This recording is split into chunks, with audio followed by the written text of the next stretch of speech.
Hello. Hello. My name is Will Hall. I'm the Chief Creative Officer at Rain and a professor of design and technology at NYU. And it seems to me that essentially every third article that's written these days has something to do with the rise of the machines. I travel all the time, like I'm sure a lot of you do as well. Every airport I go to, I'm greeted by this sort of wall of magazines with dead-eyed robots slapped on the cover. I don't know what that is. I don't want to know what that is. Regardless, when we think about the technologies that have driven so many of these headlines, we know that these aren't some fringe technologies. We know that within these buzzwords are the very real seeds of innovation, transformation, disruption, etc. Over the past few years at Rain, we've had the privilege of speaking with literally hundreds of brands around these topics. We at Rain, in fact, worked with 23 of the Fortune 100 companies around voice and conversational AI. And if I were to sum up their collective sentiment about all these words, it would simply be that of uncertainty.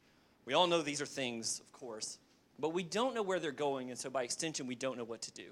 Where do you begin? From my perspective, and I have to keep this short because I have 10 minutes, but you really don't have to look any further than to China. My work at NYU focuses on comparative adoption of technology, and it's abundantly clear that when you pick an emerging technology topic and you look at how it's emerged in China, you can see proxy that spans across really the entire world. And as a result, I believe that China provides for us a bit of a distorted crystal ball. Distorted, full stop. I'm not telling you that every region is the same. No two people are the same. We certainly aren't China, aren't Brazil, aren't Australia. That being said, there are emerging principles that I see looking into this distorted crystal ball that transcend all of that and apply to everyone in this room. In the interest of time, I can share one of these principles, hashtag 10 minutes. But the first principle that I see looking into this distorted crystal ball that I think is probably the most important, especially when it comes to voice, is that systems win. Systems win. In the early days of the Chinese internet, it was called the parody era of the internet. And essentially, all the major Chinese internet companies were parodies, if you will, of what was happening in Silicon Valley. And one of my favorite people in all of internet history is this guy. His name was The Cloner. He copied verbatim 12 of our internet companies and took them over there. He took Reddit and he took it to China. He took YouTube and he took it to China. He took Facebook and took it to China and copied it so completely that in the footer he actually said a Mark Zuckerberg production. Just shameless. And he most famously cloned our friends at Yelp and his parody product called Dianping. And as you might imagine, this was the early 2000s, and our friends at Yelp didn't exactly take too kindly to this. But at the same time, they thought, well, look, who can do Yelp better than Yelp? We'll just go to China, we'll introduce them to our lovely product, and we'll win because we're Yelp. But there's something that they did not account for, and it's this idea inside of Chinese entrepreneurship called go heavy. Go heavy is a phenomenal idea, and it's something, frankly, I've become obsessed with. And it plays out like this. On day one, there was sort of the app. Both Dianping and Yelp had the app. And Yelp said, well, there's our app. We should win. Okay, go. That's not what Go Heavy does, though. They said, yeah, of course we have an app, but why would somebody look for ratings and reviews unless they wanted to order food? So then they started to build out an order platform on top of that. And then they went a little bit heavier, and they said, well, gosh, in order to do that, it means that we actually need to build out a payment platform. And we need to build that into the infrastructure of the restaurants. In order to do that, we need to incentivize those restaurants to get on board. And if we're going to do that, we need to make sure that we have data as to what food can be delivered when and where. So they built out all this infrastructure. And then when they did that, by going even a little bit heavier, they realized a very clear inflection point. That if we can't get food to people in 20 minutes or less, they won't use our platform to order food. So then they built out a fleet of scooters, of course, obviously. And so think about what would be involved in this. Tens of thousands of scooters zipping all around China, all the manpower, all the harvesting, all the everything that would go into that. And then they went further and they put data sensors into all of that so you could track where your food was at any given time. You could change your order on the fly. They even went so far, once you get that data, they were starting to have some of the most robust traffic pattern data in all of China. And they actually petitioned to the Chinese government to get lanes of traffic for his food scooters. This is absurd. They're changing the infrastructure of the city based on a food app. This is called Go Heavy. And it's funny because our friends at Yelp basically thought they were competing with this dude.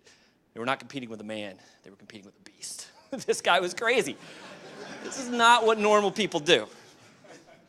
There's a saying in China that when you win, you don't declare victory, but you declare war. And I think go heavy are the tactics of that warfare.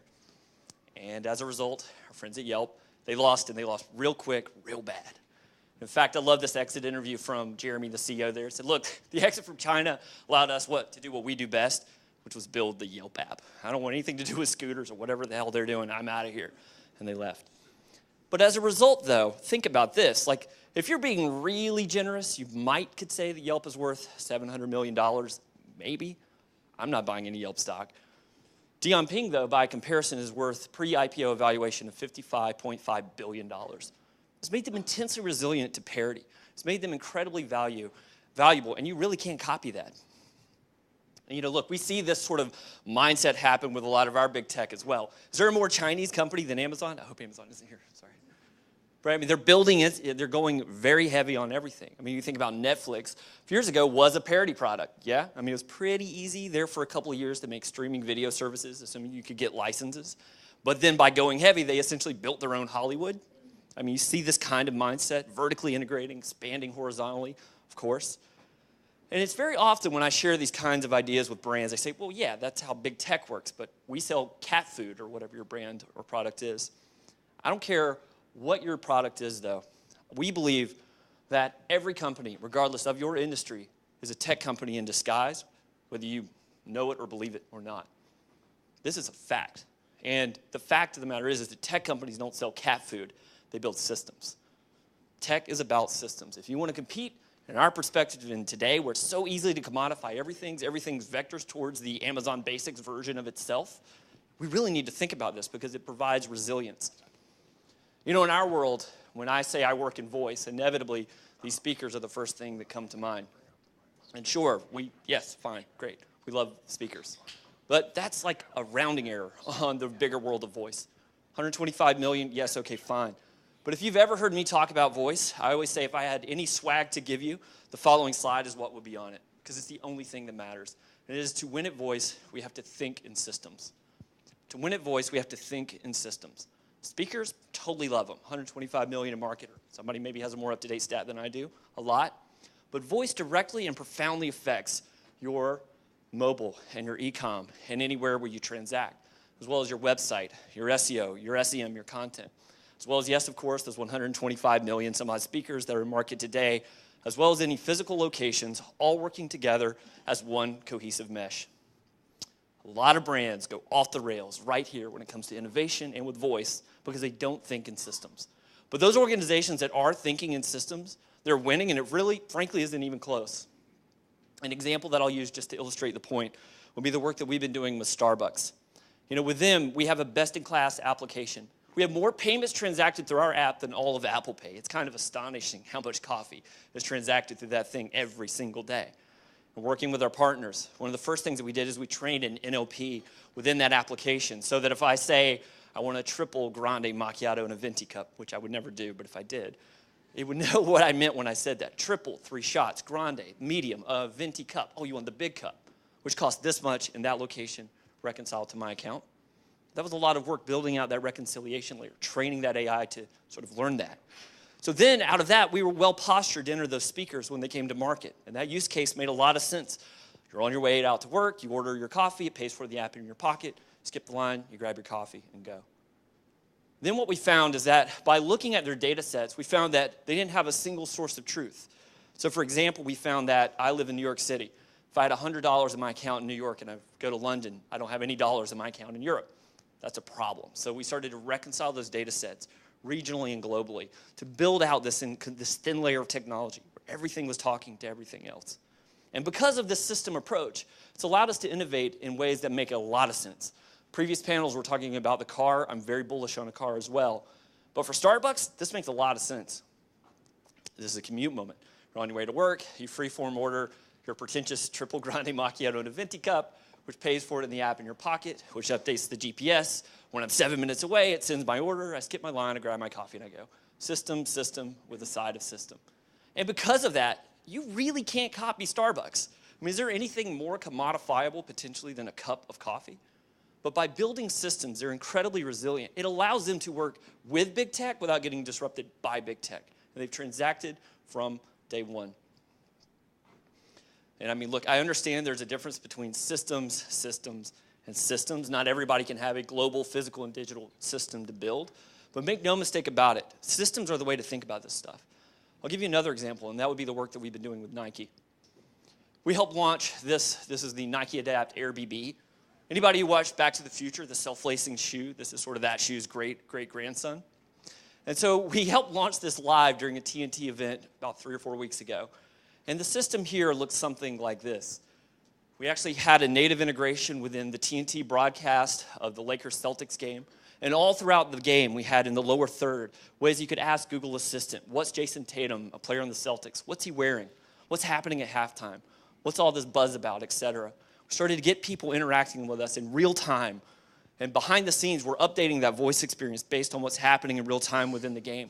And then at halftime, Charles Barkley held the shoe, which was super awkward. You should totally look it up. It was very awkward. But he held the shoe, and then he was explaining how it worked. And then in the lower third, you could order that shoe right there just by speaking to the Google Assistant. So speaking to the assistant that was fulfilled by the inventory system called Sneakers, we sold out their entire inventory in 45 seconds. I'm going to repeat that. We sold out everything in 45 seconds. It was so frictionless that people on Twitter were like, I think I just ordered sneakers. I know I ordered sneakers. How did I just order sneakers? You know, we always have talked about the transactional potential of voice. We've always talked about the frictionless nature of voice. We know that's a potential affordance of this medium. But in order to do that promised land, it's system thinking is how you do it. Starbucks, frictionless. This, frictionless. Headspace, the work we do, frictionless. All three of those transact. All three of those are promising on that $40.2 billion annually transacted through voice that we've heard all the projections about. Systems are how you realize that. Every brand I speak to wants to know how they sell stuff, and it's systems. I'll leave you with this. I think of it like this. Ladies, fellas, no, okay. Everybody wants to look like a bodybuilder, but nobody wants to go to the gym. You know, everybody wants to sell stuff, but we don't want to build the systems. We don't want to have the digital discipline to build a digital physique that actually allows you to transact. To win at voice, you have to think in systems. So that's my time. I mean, I can only go through one of these, and it's that systems win. We have a number of other principles and some workshops that are in some worksheets that can help you think through these emerging technologies that are happening in China and ways that you can apply them to your company. If you'd like to sort of get any of those, feel free to shoot us a note. We'll happily send it to you for free. Thank you. Super cool. I think we have time. for one question. That was really interesting stuff. Thank you so much. So my question is, you're sort of suggesting that for voice to work, we need to have verticalized, domain-specific, and deep businesses with the right moat around them to defend them. Now the question is, why is it that we need to do this only for voice? Is it because the voice gives us a new opportunity to create a new kind of content, or is it because of scarcity of attention and information overload? What is it so special about voice? Yeah, that's a good question. It's not just that voice benefits by systems, it's that it exposed what was hiding in plain sight forever. All of digital has always been about systems. The more every brand we've ever worked with, you talk about having a 360 view of the customer. Everybody talks about this, reconciling data sets. The problem is that voice is so freaking flimsy. If it doesn't connect to anything else, you're like, ugh. Why would I ever do this? And so the way that we've made meaningful voice interactions is by connecting to a system, but I would agree completely with your sentiment. Is that a voice unique thing? Completely not. It's a digital ecosystem thing from our perspective.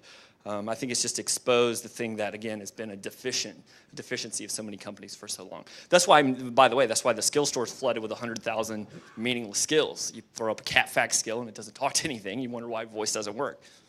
Well, yeah, digital's never worked that way. I think voice just exposes it more because it's so flimsy on its own. Awesome. Thank you so much, Will.